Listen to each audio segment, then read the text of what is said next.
Assalamualaikum. I am Muhammad Fouzul bin Muhammad Yusoff under supervision of Madam Nur Hafizah binti Uyub.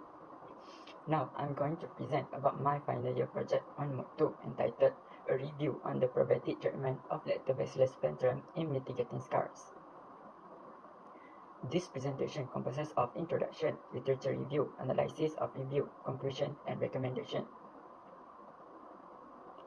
As introduction, according to PQ et al. 2019, probiotics are sentient microbes that can give benefit in health of the host when suitable dosage is administered.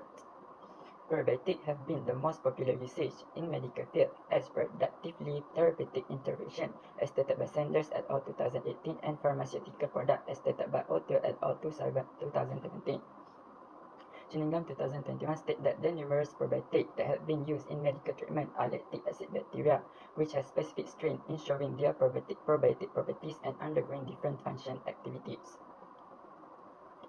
In addition, Mohd et al. 2018 reveals that the most commonly lactic acid bacteria that had been used as probiotics are Lactobacillus genera bacteria, where Lactobacillus plantarum strain show as therapeutic agent on threatened scars with the presence and absence of infection by controlling the production of type 1 collagen mRNA and total collagen protein for promoting scars on the human skin. According to Oliveira Gonzalez et al. 2016, wound healing is a progression in skin or organs that happens after injury in order to regenerate dermal and epidermal tissue in skins. Jeske et al. 2020 proved that the longer time is needed for wound to heal naturally and may lead to cause infection. Therefore, Lactobacillus plantarum should be applied in threatened scars as it not only enhances the curing wound by promoting collagen synthesis, but also accumulate the quantity of fibroblasts and fibrocytes and arise transforming growth factor type beta TGF-beta level for reducing the risk of infection as stated by Salaran et al. 2019. The finding of this review study will reveal the use of probiotics, specifically Lactobacillus plantarum, in a way to formulate a cream for mitigating scars. Sometimes the past finding did not give any benefits in treating or mitigating scars on the skin. Relating to the issue, this review is very important for solving the previous problem that had not been covered by other researchers. By applying the probiotics for the scars treatment, Becchiarido et al. 2021 studied that they might enhance the skin regeneration process in a safe way. This is because Lactobacillus plantarum has function in promoting collagen that enhance the curing wound process and increasing TGF-beta level to avoid infection to the scars. Furthermore, they also might shorten the curing time and more efficacy than other treatment gel, medicine, or therapy. There are three primary objectives of this study. First, to review the isolation process of Lactobacillus plantarum from pickled cucumber or Cucumis sativus. Second, to review the identification process of Lactobacillus plantarum by using polymerase chain reaction (PCR) technique. Third, to review the formulation process of a probiotic-based cream from Lactobacillus plantarum as a potential scars treatment. Probiotics are mostly isolated from numerous provenance, for example, fermented or pickling foods, animal and humans. Plazadius et al. 2019 found that the best characteristic in the term of safety probiotics are come from human, harmless, and detached from vector, which can block antibiotics and cause virulence or venomous features. Besides that, probiotics also need to have high resistance to enzyme activities by salt and acidity pH, as stated by Padmavati et al. 2018.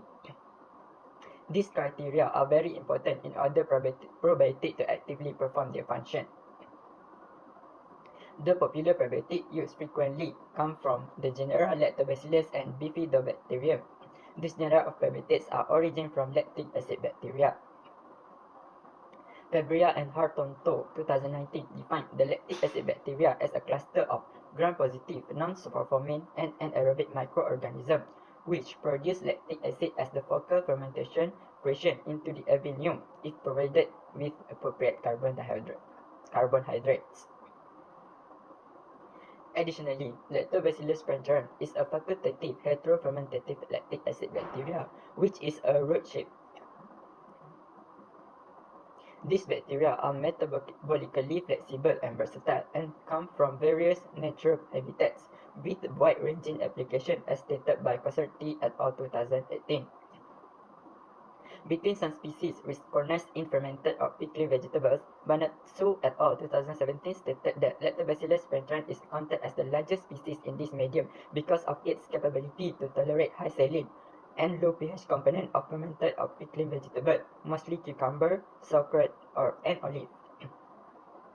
This review study focused on pickled cucumber or Cucumis sativus. Zai et al. 2018 studies that the most valid stimulator cultivation for cucumber pickling take in the facultative heterofermentative lactic acid bacteria such as Lactobacillus plantarum, which are likely to concur in cucumber pickling, generating typically lactic acid and carbon dioxide. As well, pickles are being studied for their capability to act as vegetable with top probiotic content. The following studies by Ranadira et al. 2017 have concluded that the fermented pickle contains a probiotic culture of 10 to the power of 6 to 10 to the power of 7 CFU per gram, where this content recognized as a therapeutic character. Thus, Lactobacillus plantarum strains can be obtained from pickled cucumber, which act as habitat source by isolation process. This review study started with the isolation of Lactobacillus plantarum strains from pickled cucumber samples that can be performed by using the method presented by Roy and Rai, 2017. In this procedure, pickled cucumber slices are inoculated in MRS broth for Lactobacillus plantarum culture. The inoculated broth then is incubated at 37 degrees Celsius for 24 hours. The cultured Lactobacillus plantarum are determined based on the morphological analysis which reviewed from Al-Had et al. 2019. As a result, Lactobacillus plantarum show colonies of creamy white, circular, smooth, and low convex. When observing under 1000 times lens light microscopes, Lactobacillus plantarum show non-motile root cells and non-spore forming characteristics. In other hand, Tolbia et al. 2018 proposed a result of crème staining with crème positive result, which produces a distinctive purple appearance. This review study continued with the identification of Lactobacillus plantarum by using PCR technique, which the techniques is specifically called 16S rRNA gene techniques, that reviewed from method made by Amarantini et al. 2020. Swaminathan 2021 proposes the primers used for this procedure are 5' GGA, TTA, GAT, ACC, CTG, GTA 3' for forward primer, and 5' CCG, TCA, ATP, CMT, TTR, AGT, TT3' as a reverse primer. The PCR product is performed on agarose gel electrophoresis for analyzation, and the result obtained from gel electrophoresis step need to be compared with the theoretical strain of Lactobacillus plantarum on blood sulfate. From the study made by Amarantini et al. 2020, the result of the 16S rRNA sequence analysis were in the cluster of Lactobacillus plantarum with 99% similarity to 16S rRNA sequence of issued from its associate strains. So these strains are identified as Lactobacillus plantarum.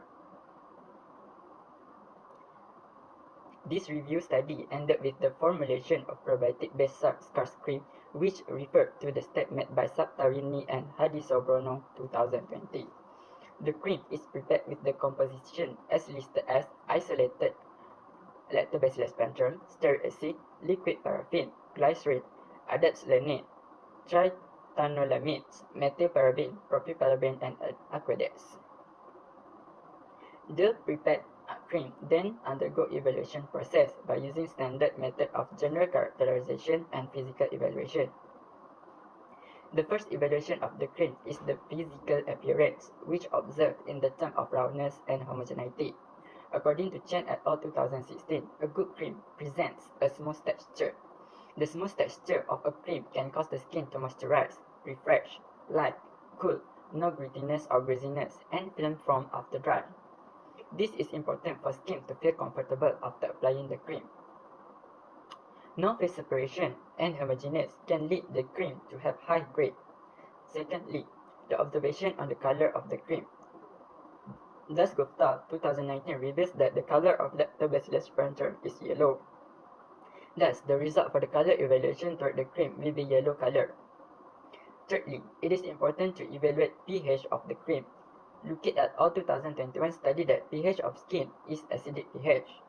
Thus, the cream applied to the skin must be in acidic pH. Since the formulation used mostly acidic ingredients, the cream is in the acidic pH range. Besides that, the particle size of the cream also must be evaluated. Meru and Lahoti 2018 state that a smaller particle size of emulsion improves the viscosity of the cream and grades in enhanced emulsion stability. In order to fulfill these statements, the cream produced must contain of small particle size. Furthermore, Joby Taichu et al. 2018 examined that their cream is better when spreadability decreases. This is because the cream can be applied to the skin easier as the cream is less spread to another surface of the cream. Moreover, the viscosity evaluation must show the results of 3000 to 6000 centipoises. This is because Gonzalez Rodriguez et al. 2021 revealed that the standard viscosity of a cream is in line between these values. Lastly, the cream should be evaluated on the stability. Yeo and Kim 2018 said that the stability of the cream is very important in order to maintain the safety of the users. After the range of time observed, the color, pH, droplet size, and viscosity of the cream must remain unchanged. This situation shows the stability of the cream. In conclusion, this review reveals the use of probiotics, specifically lactobacillus sphagnum, in a way to formulate a cream for mitigating scars rather than using plant extractions. The review started with the study on the isolation process of lactobacillus sphagnum from pickled cucumber or Cucumis sativus. It is proof that this probiotic lived in the pickling vegetable, as the result shows the many strains of lactobacillus sphagnum had been cultured in MRS broth. Furthermore, this review continued with the study on the identification process of lactobacillus sphagnum by using PCR technique. Here, the result of the 16S rRNA sequence analysis are in the cluster of lactobacillus sphagnum with 99 similarity to 16S rRNA sequence issued from its member strains. The results are compared by using BLAST software. Moreover, this review ended with a study on the formulation process of a probiotic-based cream from lactobacillus sphagnum as a potential scar treatment. The cream produced has a smooth texture, no phase separation, homogeneous. The color of the cream must be yellow as the color of lactobacillus sphagnum is yellow. Acidic pH is same as skin pH, small particle size, standard viscosity of 3000 to 6000 centipoises, less spreadability, and maintain all of these conditions for the stability. As recommendation for further review, it is suggested to focus on antimicrobial activity of lactobacillus sphagnum. This review is important in order to determine on how effective of lactobacillus sphagnum as an antibiotic, which is very important for treating infection on scars. Besides that, it is recommended for reviewing the efficacy of the lactobacillus sphagnum-based cream as a potential scar treatment. The procedure needs to be continued with in vivo wound healing model. This can prove the efficacy of lactobacillus sphagnum-based cream as a potential scar treatment. And last but not least, instead of probiotic, it is also recommended for reviewing on prebiotic use in skincare. This study can lead to new findings of prebiotic, especially in mitigating scars. I think that's all from me. Thank you.